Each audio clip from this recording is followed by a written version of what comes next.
والصلاة والسلام على سيد المرسلين وعلى آله وأصحابه أجمعين وأشهد أن لا إله إلا الله وحده لا شريك له وأشهد أن محمدا عبده ورسوله أما بعد قال النبي صلى الله تعالى عليه وسلم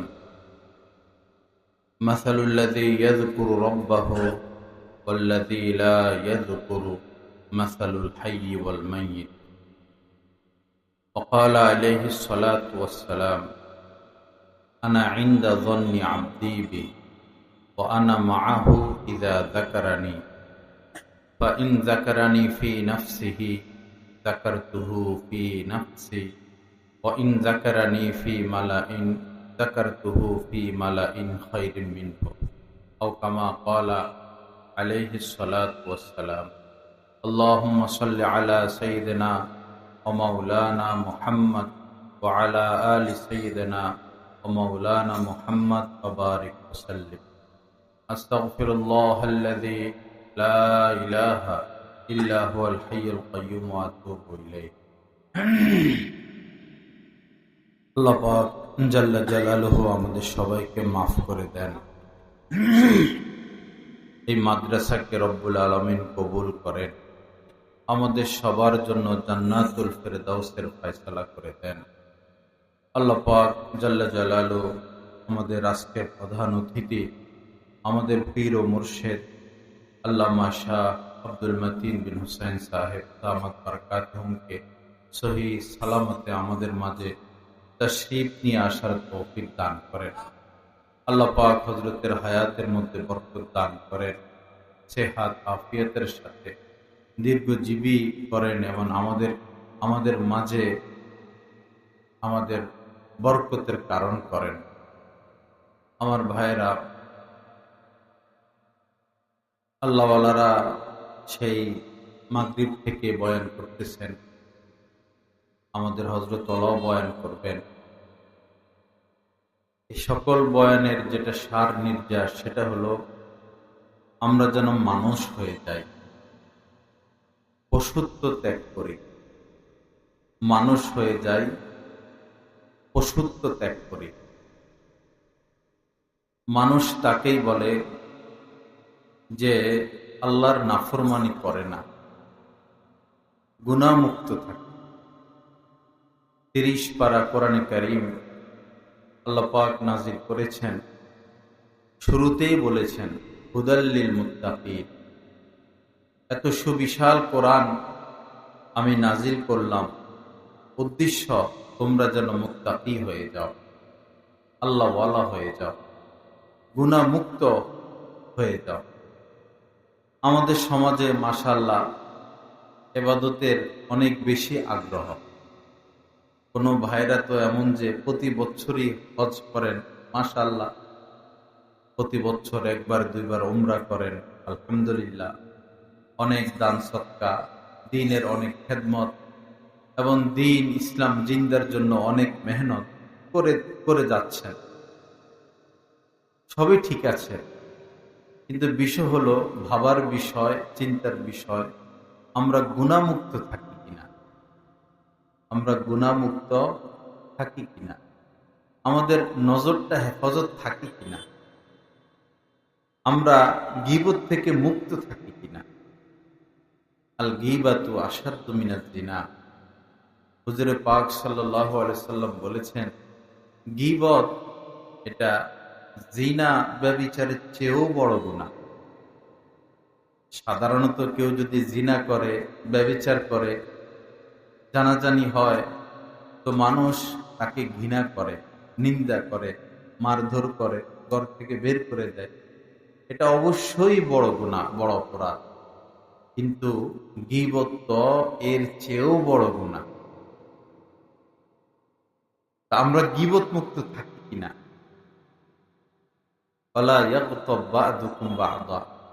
রব্বুল আলামিন বলেছেন, তোমরা একজন আরেকজনের গীবত করো না।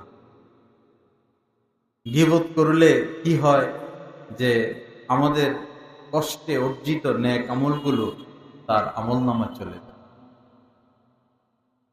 গীবত থেকে বেঁচে থাকে, মিথ্যা থেকে বেঁচে থাকে, মিথ্যা থেকে। অন্যের হক নষ্ট অনেক বেশি হচ্ছে সমাজে। এটা বাবা মারা গেলেন, মা মারা গেলেন, তো সম্পদ বন্টন হয়, বোনকে ঠকায়, বোনকে ঠকায়, অথবা বড় ভাই যদি প্রভাবশালী হয় তো ছোট ভাইদেরকে ঠকায়। দুনিয়াতে ঠকাতে পারবেন, কিন্তু আখেরাতে আপনি ঠকে যাবেন। দুনিয়াতে ঠকাতে পারবেন, আখেরাতে আপনি ঠকে যাবেন।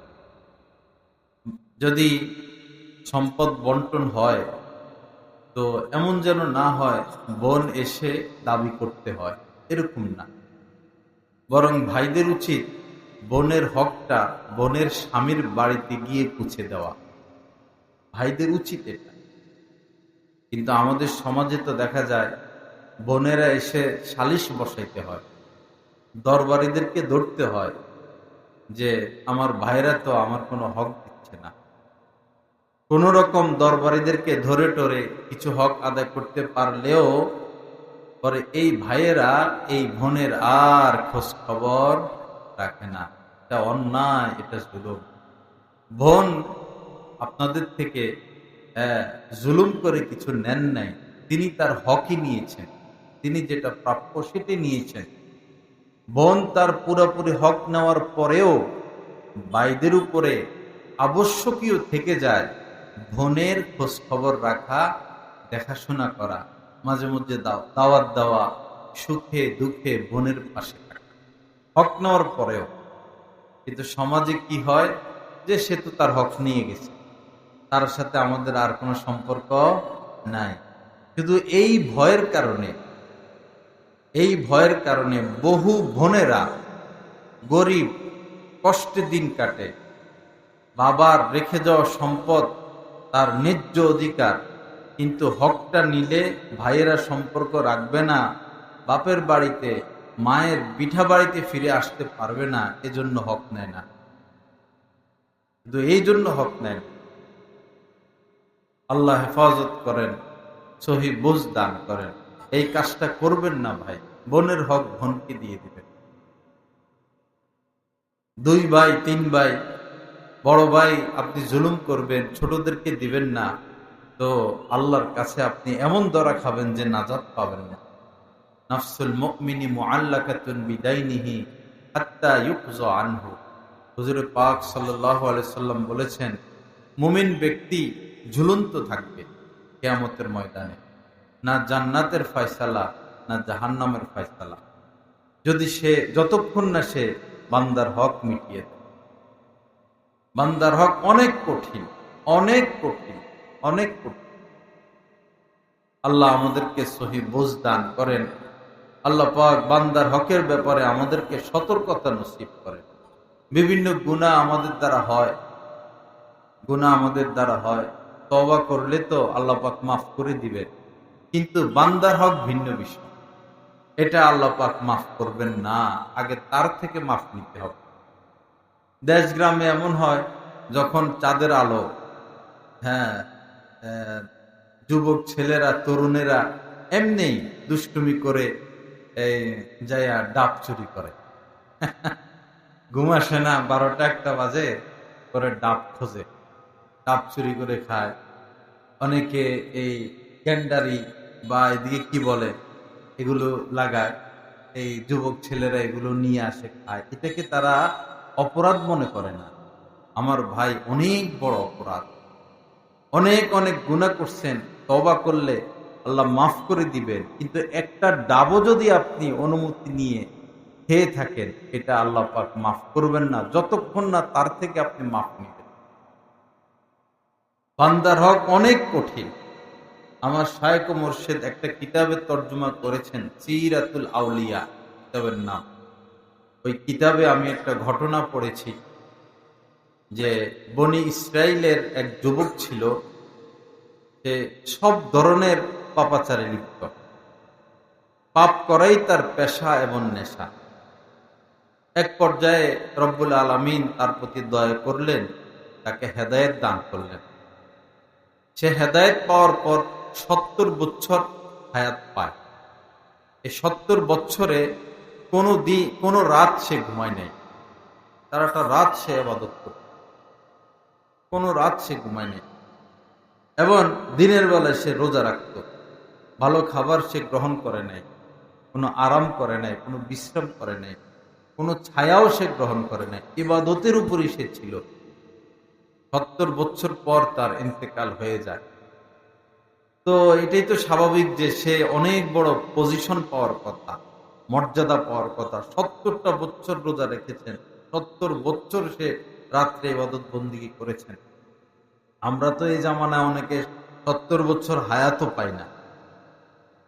যা হোক, পরে 1 বছর পর তার এক বন্ধু তাকে স্বপ্নে দেখলেন। পরে জিজ্ঞাসা করলো, দোস্ত কেমন আছো, আল্লাহ পাক তোমার সাথে কেমন আচরণ করলেন? তো সে বলল, তো আমি তো দরা খেয়ে গেছি, আমার হুকুম, আমার ব্যাপারে আল্লাহ পাকের ফয়সালা স্থগিত, ঝুলন্ত, কোনো ফয়সালা হচ্ছে না। চিন্তা করে দেখুন। পরে সে বলল, তো কেন 70 বছর তুমি ইবাদত করছো, 70 বছর রোজা রেখেছ, রাত্রিবেলায় ইবাদত ঘুমাও নাই, তো তোমার ব্যাপারে ফয়সালা ঝুলন্ত কি বিষয়? যুবক বলল যে আমার দাঁত খিলাল করার প্রয়োজন হয়েছে, দাঁত খিলাল। তো এক ব্যক্তির একটা শলা নিয়ে আমি দাঁত খিলাল করেছিলাম, তার অনুমতি নেই। শলার যিনি মালিক ছিলেন তার অনুমতি ছাড়া তার খিলালটা নিয়ে আমি দাঁত খিলাল করেছি, তার অনুমতি নেই। এই কারণে আমার ব্যাপারে ফয়সালা ঝুলন্ত। বান্দার হক বিষয়টা এমন। ইগফারু লিশ-শাহীদি কুল্লু যামবিন ইল্লা দাইন। নবীজি বলেছেন, যারা আল্লাহর পথে জিহাদ করে শহীদ হয় তাদের তো সকল গুনাহ মাফ, কিন্তু বান্দার হক ব্যতীত, বান্দার হক ব্যতীত। আজ আমাদের ওয়াদার কোনো মূল্য নাই। বিপদে পড়ল কেহ, 5,000 টাকার ঋণ নিল তো নিলই। তার থেকে ঋণ নিলেন, আপনার তো দরকার ছিল আজীবন তার প্রতি কৃতজ্ঞ থাকা। 5,000 টাকা বড় কথা নয়, আপনার বিপদে যে তিনি সহযোগিতা করলেন সেটা বড় কথা। আপনার তো দরকার ছিল আজীবন তার প্রতি কৃতজ্ঞ হয়ে থাকা। কিন্তু হয় কি, যেই পথে হাঁটলে তার সাথে দেখা হবে এখন আর সেই পথেই হাঁটে না। অকৃতজ্ঞতা। লা ঈমানা লিমান লা আমানাতা লা ওয়ালা দীনা লিমান লা আহদা লা। নবীজি বলেছেন যে যার প্রতিশ্রুতির যার যে কথা দিয়ে কথা রাখে না, ওয়ালা দীনা লিমান লা আহদা লা, তার কোনো দিনদারি নেই, কথা দিয়ে কথা রাখেন। আমাদের নবীজি এমন হয়েছিল নবুয়তের আগে। এক ব্যক্তির সাথে বেচা কিনা হয়েছে, পরে তিনিও পরে সাহাবী হয়েছেন। তো ওই ব্যক্তি বললেন, আপনি এখানে অপেক্ষা করুন, আমি ঘরের থেকে ওই জামানার যেটা ছিল দেরহাম দিনার নিয়ে আসি বা মুদ্রা। তো নবীজি বললেন, ঠিক আছে, আমি এখানে অপেক্ষায় রইলাম। তো এই লোক বাড়িতে গিয়ে ভুলে গেল, ওনাকে যে সেখানে অপেক্ষায় রেখে আসলেন সেটা ভুলে গেল। 1 দিন গেল, 2 দিন গেল, 3 দিন পর মনে পড়লো, হায় রে, আমি তো রাস্তায় একজন মানুষকে অপেক্ষায় রেখে এসেছিলাম। ছুটে আসলো, এসে দেখে যে নবীজি এখনো সেখানে অপেক্ষা আছে।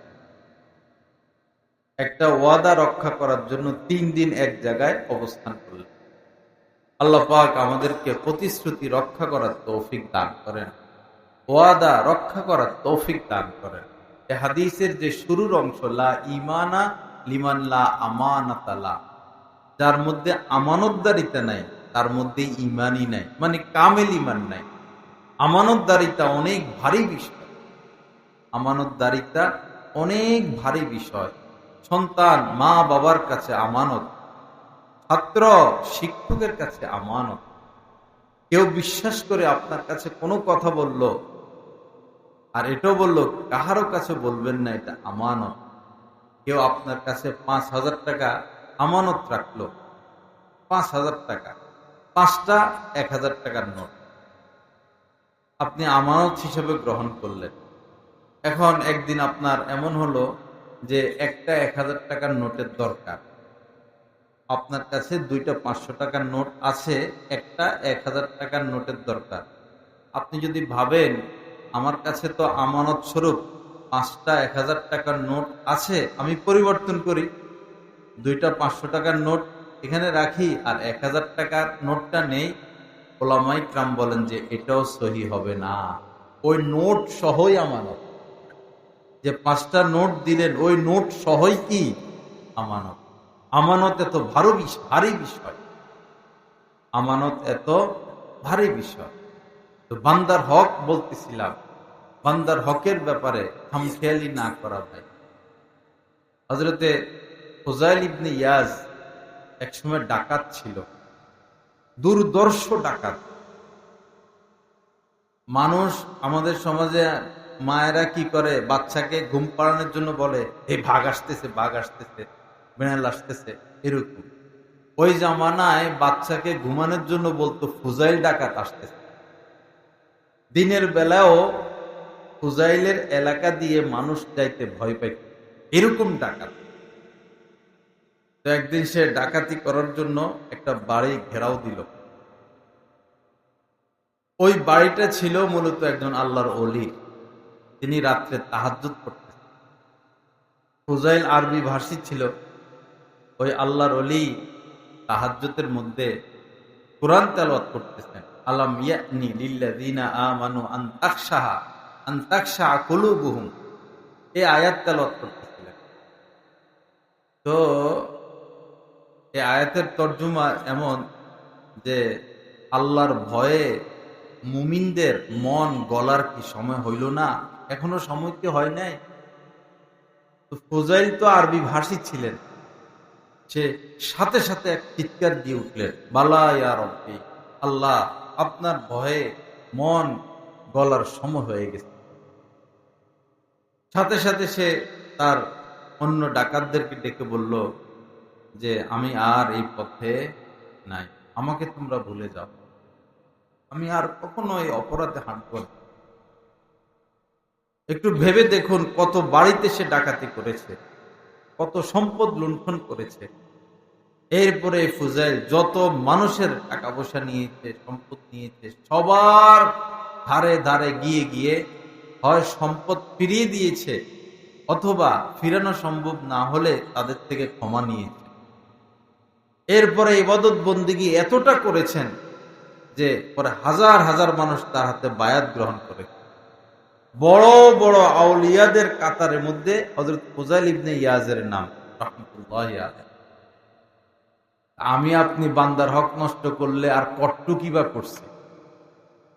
হয়তো কাহারো ডাব একটা চুরি করে খেয়েছি, অথবা কাহারো দোকানে 50 টাকা বাকি আর দেই না, অথবা কোনো মুদি দোকানে 5,000 টাকা বাকি পড়লো আর সেদিকে এখন হাঁটি না, এরকম না করি। মরার আগে আগে ভাইরা বান্দার হকগুলো আদায় করে দিতে হবে।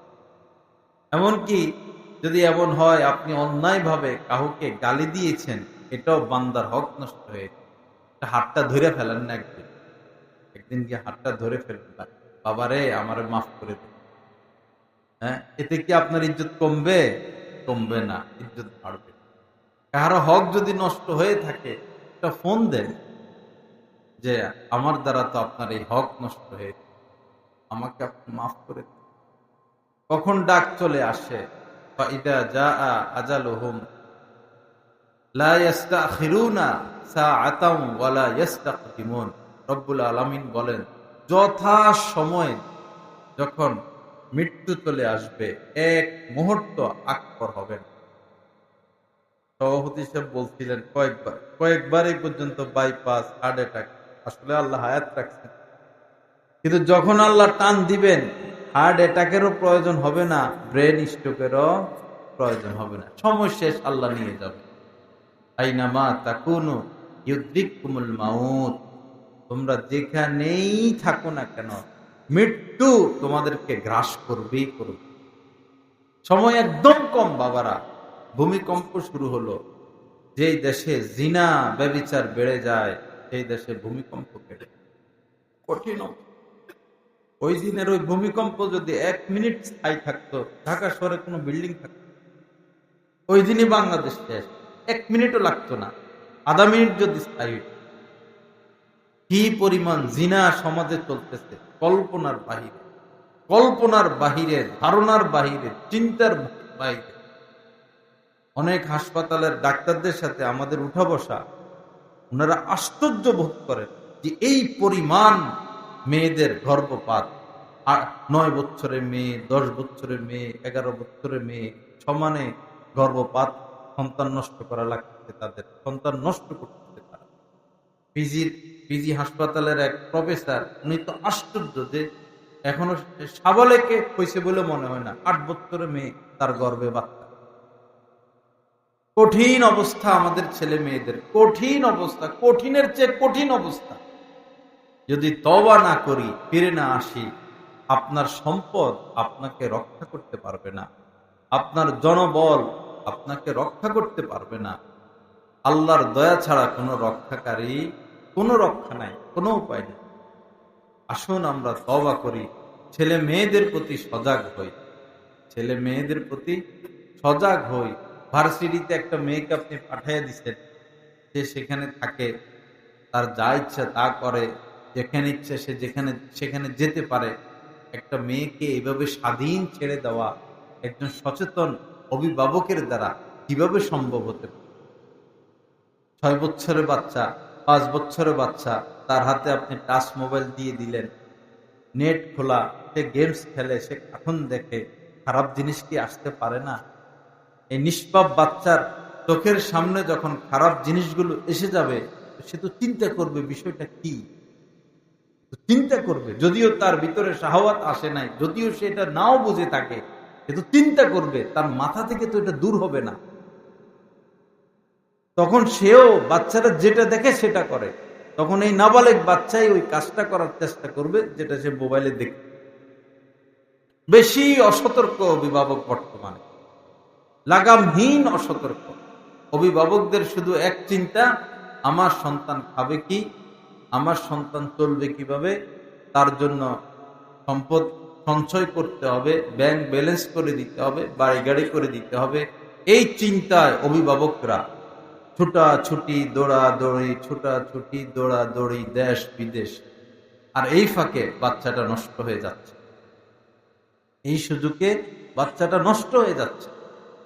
আল্লাহ হেফাজত করেন, আমাদের সন্তানদের প্রতি সজাগ দৃষ্টি রাখার তৌফিক দান করেন।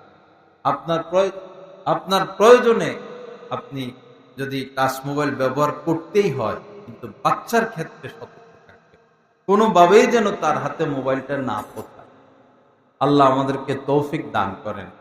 তো বান্দার হক নিয়ে বলতেছিলাম, যার যতটুকু হক আপনার দ্বারা নষ্ট হয়েছে আপনার মনে আছে। অনেক সময় ট্রেনে উঠে টিকিট কাটা হয় না, ট্রেনে উঠলেন, টিকিট কাটলেন না, আপনি তো 16 কোটি মানুষের হক নষ্ট করলেন। অনেক সময় চায়ের দোকানে ভিড়, অনেক ভিড়, তো চা খাইয়া বস কি খুশি, আস্তে শিয়ালের মতো পলায় চলে আসে, আর এত খুশি, দিছি ধরা, দোকানদারকে দিছি ধরা দিছেন না, খাইছেন। হতে পারে 1 কাপ চা যে টাকা দিলেন না, আপনার জাহান্নামে যাওয়ার কারণ হয়ে যেতে পারে। সকল গুনাই, শিরক ব্যতীত সকল গুনাই তওবার দ্বারা মাফ হবে, কিন্তু বান্দার হক না। বান্দার হক গুলো আদায় করে দিব, পারবো, রাজি আছি তো ইনশাআল্লাহ। আরো কিছু বিষয় থেকে যায়, ছুটে যাওয়া নামাজগুলো, তওবা করার পরে যেটা মাফ হবে না, নামাজ মাফ হবে না, নামাজগুলো আদায় করে দিতে হবে। ফরজ 5টা ফরজ আর ভিতর, আর রোজাগুলো, এটা কঠিন কোনো বিষয় না। আপনি যদি 7-8 বছর রোজা নাও রাখেন, 10 বছরও যদি রোজা না রাখেন, কঠিন বিষয় না। দেখুন, নবীজি সোমবার আর বৃহস্পতিবার রোজা রাখতেন, নফল রোজা। আপনি প্রতি সোমবারে বা বৃহস্পতিবারে কাজা রোজার নিয়ত করেন, প্রত্যেকটা রোজা কাজা রোজার নিয়ত করেন। এভাবে নিয়ত করবেন, আল্লাহ যতগুলো রোজা আমার ছুটে গেছে, প্রথমটার আমি নিয়ত করলাম, এইভাবে প্রত্যেক সপ্তাহে যদি একটা করেও রাখেন, তো 1 বছরে দেখা যাবে যে আপনার এই 1 বছর যদি এভাবে রোজা রাখেন, হ্যাঁ হ্যাঁ, আবার রমজান মাস আছে, অনেকগুলো কাজা রোজা আপনার আদায় হয়ে যাবে। আর ছুটে যাওয়া যে নামাজগুলো প্রতিদিন যখন সময় পান, বিশেষ করে মাগরিবের পরে সময় আছে, অথবা কখনো এশার পরে সময় আছে, এই সময়গুলোতে 1 ওয়াক্ত 2 ওয়াক্ত করে এই কাজা নামাজগুলো আদায় করে দেওয়া। আল্লাহ আমাদেরকে তৌফিক দান করেন। আর যদি হজ ফরজ হয়ে থাকে সেটাও আদায় করে দেওয়া। হজের ব্যাপারে গাফলতি না করা। আমাদের সমাজে রেওয়ায়েজ এমন, কেমন যেন মানুষের ধারণা এমন, বুড়া বয়সে হজ করতে হয়। ছেলেকে বিবাহ করাইয়া, মেয়েকে বিবাহ দিয়া সবকিছু থেকে অবসর হয়ে হজ। ভুল কথা। হজ বাবা, আপনি বালেগ হয়েছেন তো, আপনি বালেগ হয়েছেন, আর এই আল্লাহর ঘরে যাওয়া আসার মতো ভাড়াটা আছে, খরচটা আছে, আর এই কয়দিন আপনার ফ্যামিলি চলবে, বাস আপনার উপর হজ ফরজ। আর নবীজি বলেছেন, কার উপরে যদি হজ ফরজ হয় আর সে হজ করলো না, সে ইহুদি হয়ে মরুক অথবা খ্রিস্টান হয়ে মরুক, তার ব্যাপার। এজন্য হজের ব্যাপারে গাফলতি না করা, এটা মনে না করা শেষ বয়সে হজ করব। শেষ বয়সে তো দুর্বলতার বয়স, প্রস্রাব ঠিক থাকে না, ওযু ঠিক থাকে না। একটা উমরা করতে হলে হোটেল থেকে তো হেঁটে যেতে হয়, 15 থেকে 20 কিলোমিটার হাঁটা লাগে, কম বেশ 10, 15, 20 কিলোমিটার হাঁটা লাগে একটা উমরা করতে গেলে। শেষ বয়সে আপনি উমরা করবেন কিভাবে? সাফা, মারোয়া, মিনা, আরাফা, অনেক বিষয় আছে। এজন্য এই চিন্তা না রাখা যে বয়স হলে আমি হজ করবো, এই চিন্তা না রাখে এখনই করে ফেলা, আজকে নিয়ত করে ফেলা, যাদের উপর হজ ফরজ হয়ে গেছে। আল্লাহ আমাদেরকে তৌফিক দান করেন। চলে আসছেন না? আর কতক্ষণ? আমার সময় তো আমার কথা শেষ। যেটা শুরু থেকে বলতেছিলাম, যে যে যে দিনের খেদমতে আমরা আছি, আলহামদুলিল্লাহ, আল্লাহ পাকের শুকর। কিন্তু চিন্তার বিষয় যে আমি আপনি গুনাহমুক্ত আছি কিনা, গুনাহমুক্ত থাকি কিনা। বিশেষ করে নজরকে হেফাজত করা, বিশেষ করে নজরকে হেফাজত করা এবং দিলকে হেফাজত করা। আমার দাদা সাহেব শাহ হাকিম মোহাম্মদ আক্তার সাহেব রহমতুল্লাহ বলতেন, বলেছেন, নজর হেফাজতের চেয়েও দিল হেফাজত আরো কঠিন। নজর হেফাজতের চেয়েও দিল হেফাজত আরো কঠিন। হঠাৎ করে অতীতের কোনো পাপের কথা মনে পড়ে গেল, হয় পাপ করা হয়েছে, হয় নাই, এখন ওই পাপের কথা চিন্তা করে করে মজা নেওয়া সম্পূর্ণ হারাম। অথবা নিজের খালাতো বোন, চাচাতো বোন, মামতো বোন, কোনো নায়িকা, কোনো গায়িকা, তাকে নিয়ে কুচিন্তা করা, খারাপ চিন্তা করা সম্পূর্ণরূপে হারাম। এটা হচ্ছে দিল হেফাজত। আরেকটা বিষয় হলো, নবীজি বলেছেন, লা তাবাগাজু, পরস্পর কাহার প্রতি দুশ্মনী রেখো না, পরস্পর কাহার প্রতি দুশ্মনী রেখো না। আমি আপনি দুশ্মনী মুক্ত কিনা, আমার আপনার অন্তরটা আরেকজনের ব্যাপারে এই শত্রুতা মুক্ত কিনা। কোন মুসলমানের সাথে শত্রুতা রাখা আমাদের উচিত না। লা তাবাগাজু ওয়ালা তাহাসাদু, পরস্পর কাহার প্রতি হিংসা বিদ্বেষ না রাখা। লা তাবাগাজু ওয়ালা তাহাসাদু ওয়ালা তাদাবারু, কাহারও পিছনে লেগে না থাকা। ওয়ালা তাকাতাউ, পরস্পর সম্পর্ক কেটে না দেওয়া। 3 দিনের উপরে কোন মুসলমানের সাথে কথা বন্ধ রাখা জায়েজ নাই। 3 দিন সর্বোচ্চ মেয়াদ, এরপরে কথা বন্ধ রাখলে গুনাহ কবিরা হবে। এর মধ্যে শেষ করে দিতে হবে। এই হাদিসের শেষ অংশ হলো যে ওয়ালা তাকাতাউ ওয়াকুনু ইবাদাল্লাহি ইখওয়ানা, হে আল্লাহর বান্দারা, ভাই ভাই হয়ে বেঁচে থাকো। আল্লাহ পাক জাল্লা জালালু যে কথাগুলো আলোচনা হলো, এই কথাগুলোর উপর আমল করার তৌফিক দান করেন। হযরত ওয়ালা আসবেন, আল্লাহর রাস্তায় কেউ মোবাইল উঠাবেন না, ছবি তুলবেন না, ভিডিও করবেন।